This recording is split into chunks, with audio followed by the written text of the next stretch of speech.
You can keep your trucks running smoothly by replacing the wheel end bearings using the manufacturer's recommended schedule. In this video, you'll see how to install a set right preset bearing. During this video, pay special attention to all warnings and cautions to help protect yourself, fellow maintenance professionals, customers, and your equipment. Pre-adjusted bearings have a factory installed spacer between the inner and outer bearings to control the clearance between races and rollers. Some mechanics think this spacer is optional and throw it away. You should install the new spacer to get the best performance and longest life from your new bearing. Let's look at how to install a two-nut system on a pre-adjusted hub.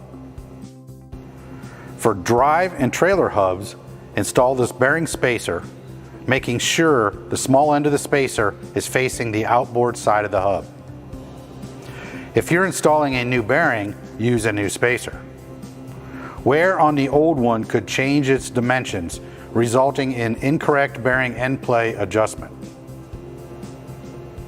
Install the outer bearing and loosely install the inner spindle nut to keep the hub on the spindle. Torque the inner spindle nut to 300 foot-pounds while rotating the hub.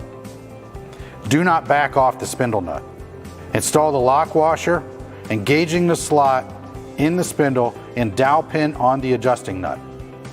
If you can't engage the locking system, try removing, flipping, and reinstalling the locking device.